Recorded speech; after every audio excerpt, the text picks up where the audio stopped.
Beautiful colors.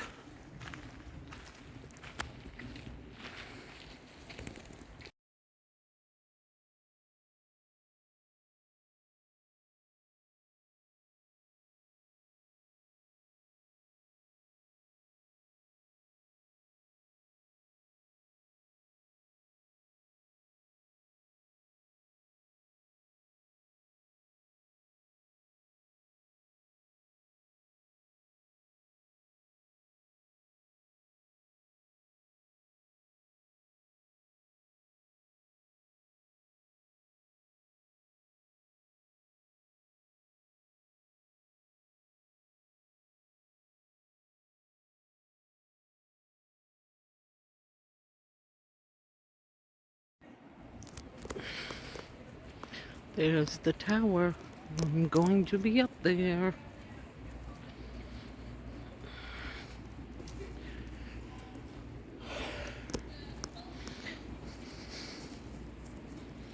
Lots of ducks and geese. Oh, those are geese, not ducks.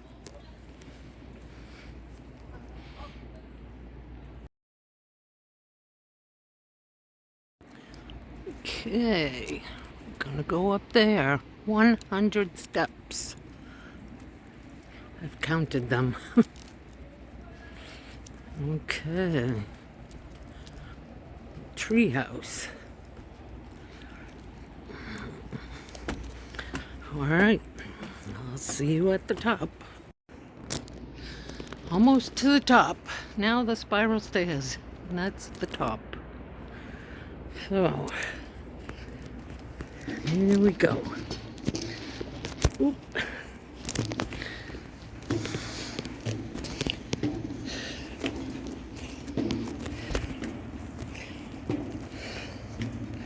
I think I'm the only one up here. Look at the views.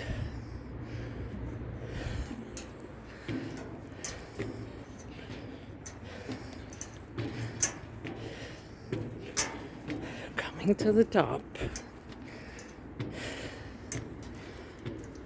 Oh. Look at the view.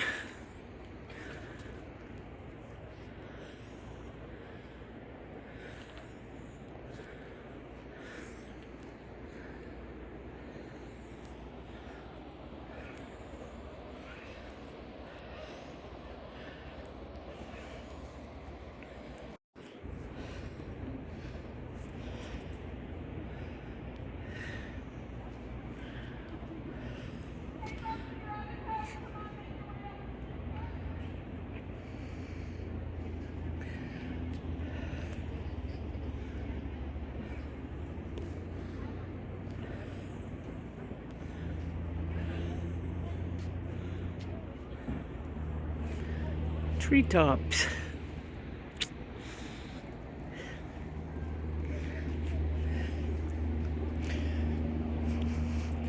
There's the path, the tower.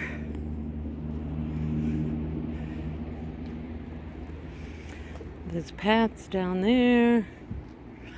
Oh my God, and there's dragonflies.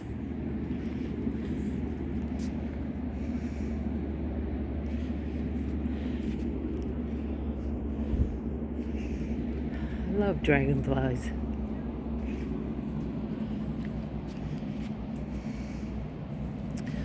You are standing 100 feet above the forest floor. That is 5 giraffes. Whoa. We are at the top of the forest canopy. The views are beautiful. Look at the leaves.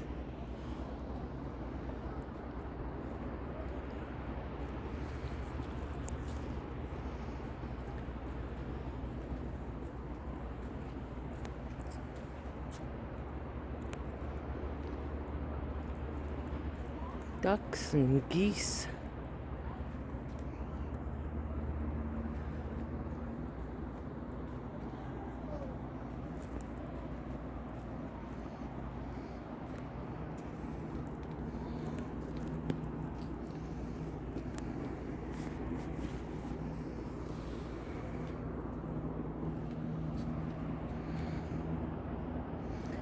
And a dragonfly.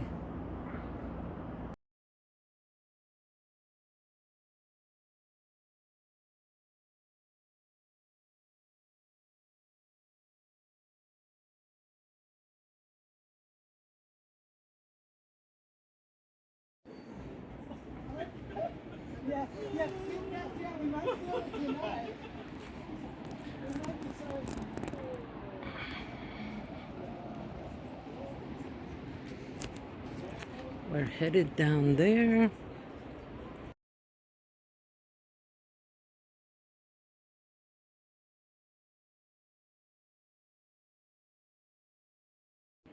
And towers over there.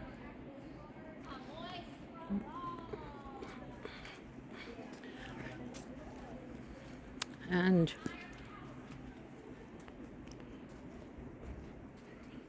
we walked all of that.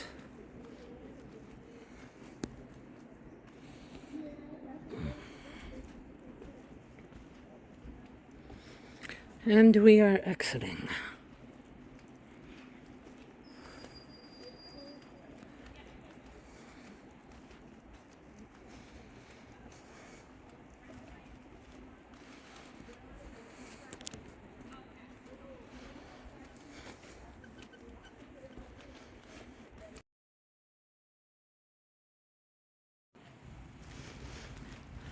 Raptor exhibits. And you can adopt one. And there is the snowy owl. Beautiful. LaGuardia. And then Snowy is over here. Snowy. Ooh, is that you? Making that loud noise? Huh? Hi there.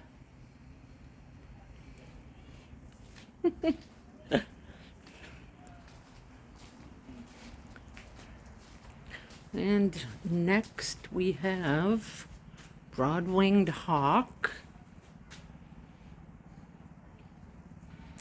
There should be two of them in there, but I only see one. It's fun to play. Where's Waldo? Don't see it. You'll have to come. Ooh, I think it's that thing making the noise. Cycles of life.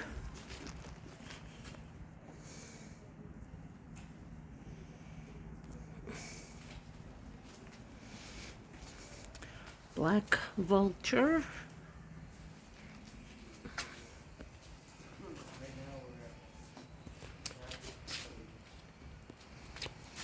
Los Angeles.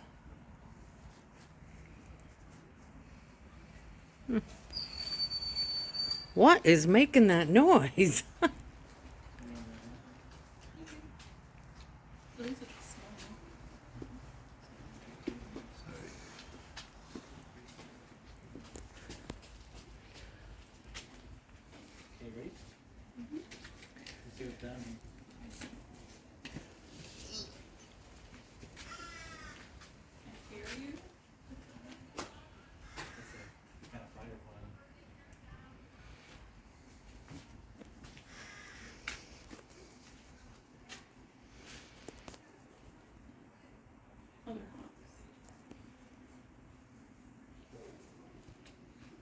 Yeah.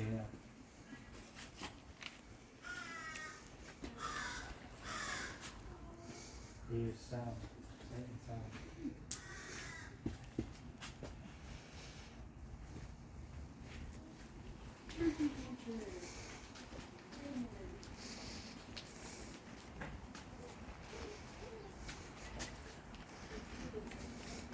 My favorite, ravens.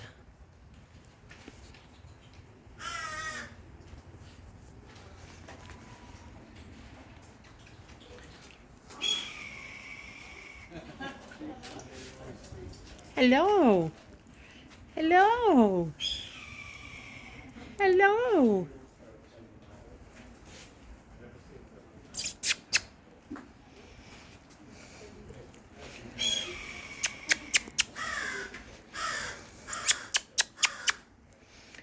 Hello there.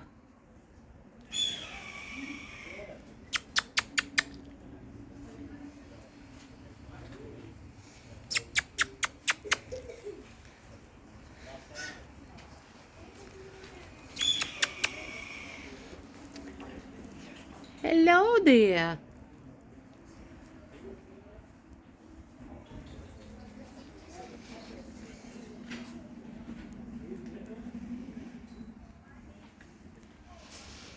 Ravens and crows.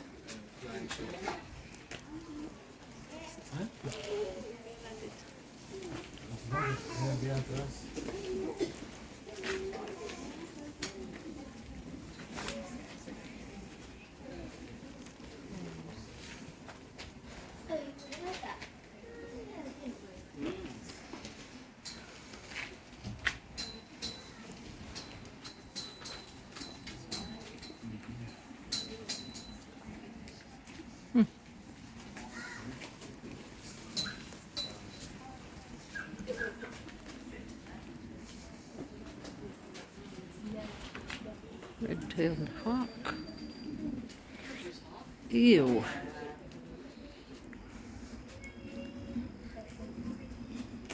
Looks like they just got fed. Yeah, everybody. Yeah. Wow, they're beautiful. Not hungry yet. Red-tailed hawk, we see a lot of those.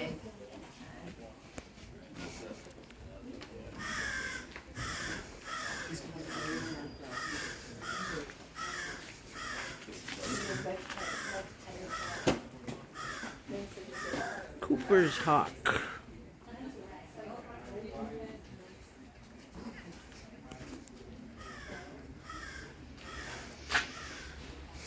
Screech owl.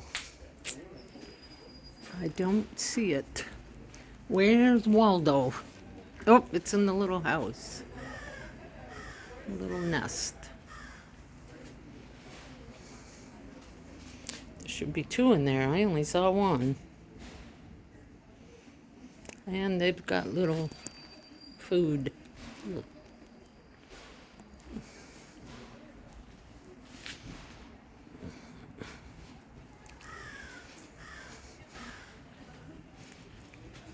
American kestrel. Where are they?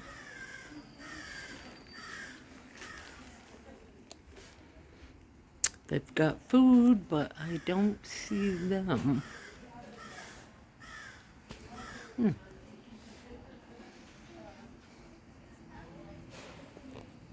Can you find them? It doesn't look like it's in the little nest. It's there somewhere.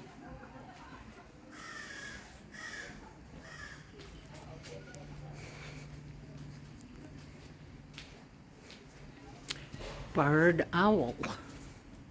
Woo, woo, woo, woo, woo, woo.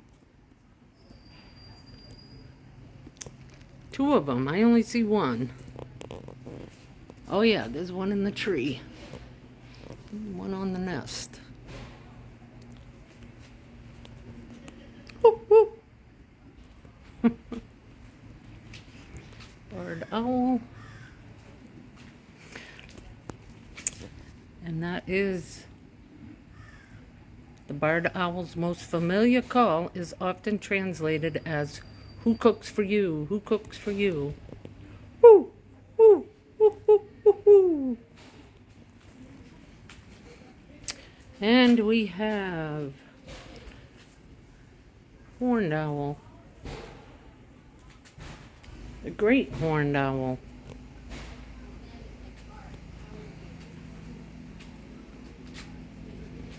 There should be two of them in there, and I only see one, so we'll look again. Up, it's in, I think it's in the tree, maybe not.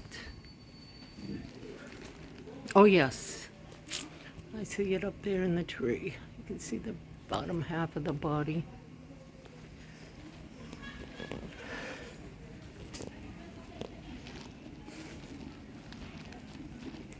Special habitats.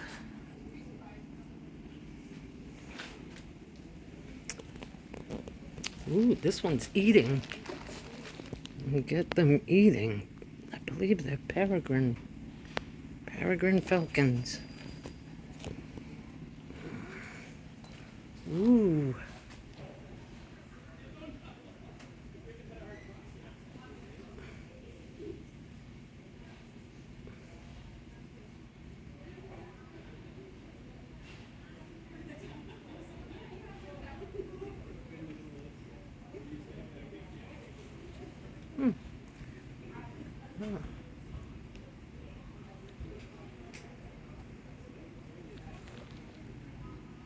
Moving on.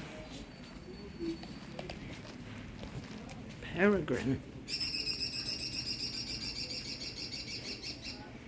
Those two are hungry.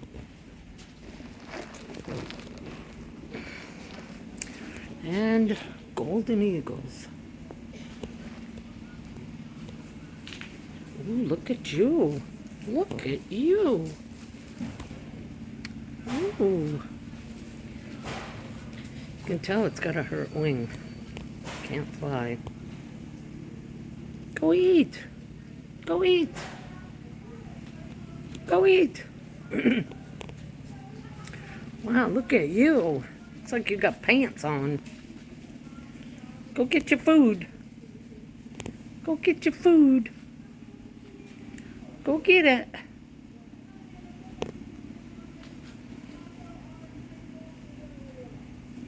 And there's another one up there.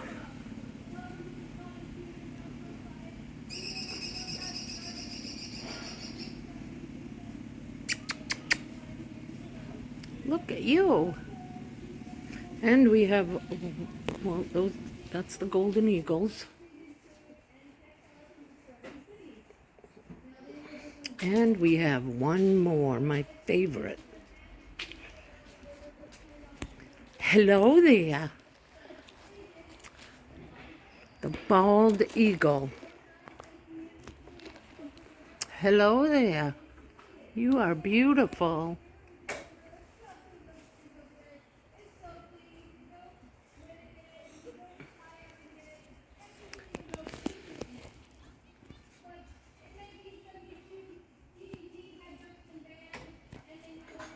Just love watching them.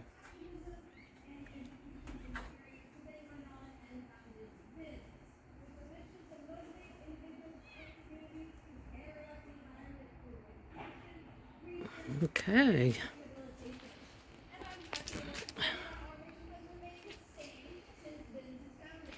Bald eagle. And this one here is Elmwood.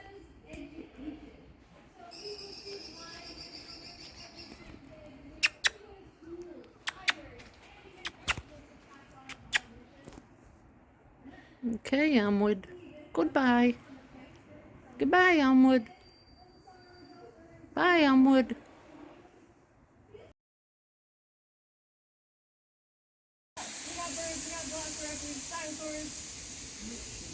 Meat eaters, yes, absolutely.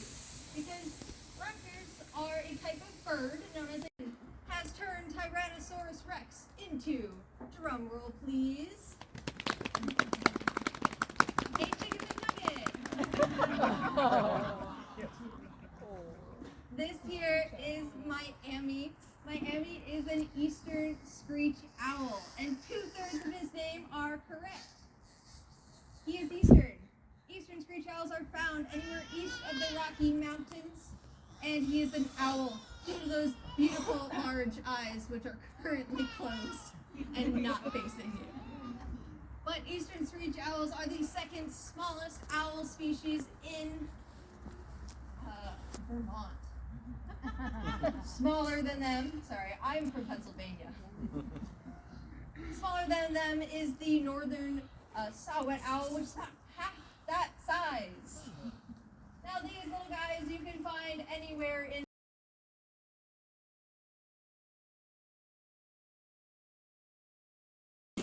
he is actually a little guy as well. But he is no less ferocious as a little man. This here is Westford. He is an American kestrel. This is the smallest falcon species in North America. And they also live in nest cavities, just like the nest box on the wall, which is an actual kestrel nest box. Now this little guy is equally as ferocious. They have the highest kill rate of any wild raptor, especially a falcon, which is about 80% of his kills he makes are in success. They are also what I like to call a farmer's best friend because they love to live in grassland environments, specifically farmers' fields, where there's a lot of tall grasses like straw or hay growing or even corn. And he's the best friend of the farmer because he eats what the farmer doesn't want. We go back. He'll be back. There he is. Oh. So when he's huh? Yeah, so when we're at the farmer's field, he likes to eat rodents and grasshoppers, which, if you think about it, farmers don't like to have around. So instead of dealing with rodents like using pesticides or rodenticides and those grasshoppers, oh, here we go again. We love that box. But you can just put up a kestrel nest box just like that and invite your own pest control along with. Because with him and another female kestrel, they'll have about 6 young a year. And these young will also be eating several mice a day or even some grasshoppers. But as a falcon, he kills his prey in a different way. Falcons are not closely related to hawks, eagles, or owls. They're actually more closely related to parrots. The best way I like to say is that falcons are the result of when a parrot decided to eat meat for its rest of its life, way back in prehistory. So instead of using very sharp talons to crush and kill, he uses a special vampire tooth that he has on his beak. Except it's not actually a tooth because birds don't have teeth like we do. It's a special extra notch just behind the sharp down part of his beak. He's got this extra little notch there that he uses to kill his prey. So he catches that mouse and he uses his toenail tooth to perfectly sever the neck vertebra. Because that toenail tooth fits perfectly in the neck vertebra of a mouse and he snaps its neck. Perfect. This little guy here, as I said, his name is Westford, and he is about 6 years old as well. Now he came to us kind of in an interesting way. So, we think that someone took him from his nest box when he was young and decided to keep him as a pet. Now is that something we want to do? No, absolutely not. So, they brought him home, and they probably fed him all the wonderful snacks that he could eat in front of the TV watching cartoons.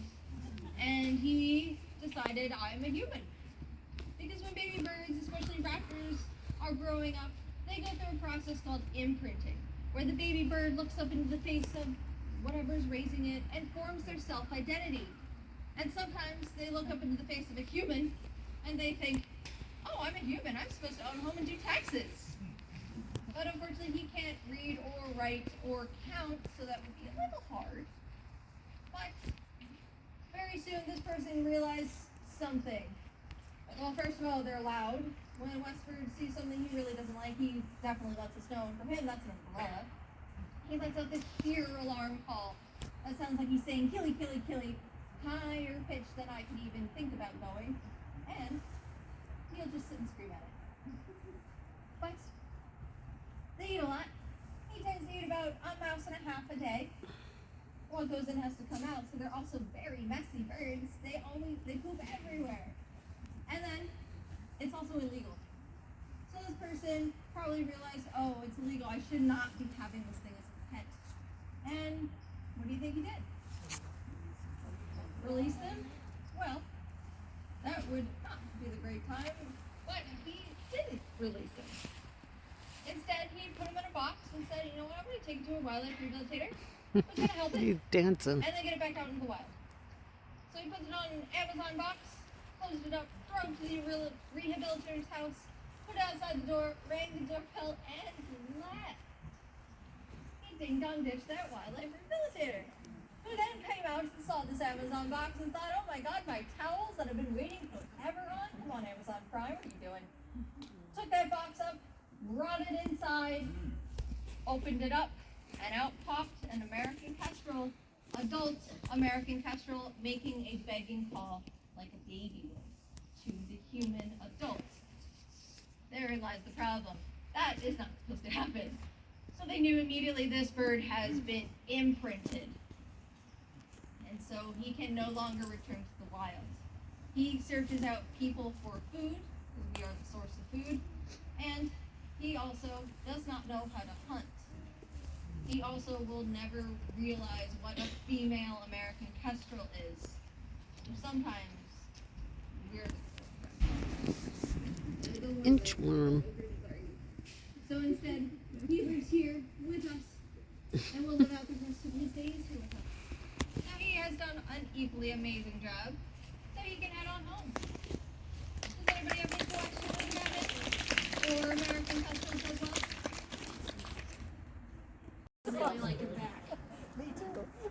But these guys have some amazing adaptations for desert living. He's got these big, broad wings that are able to catch desert air currents to fly up really high in the sky.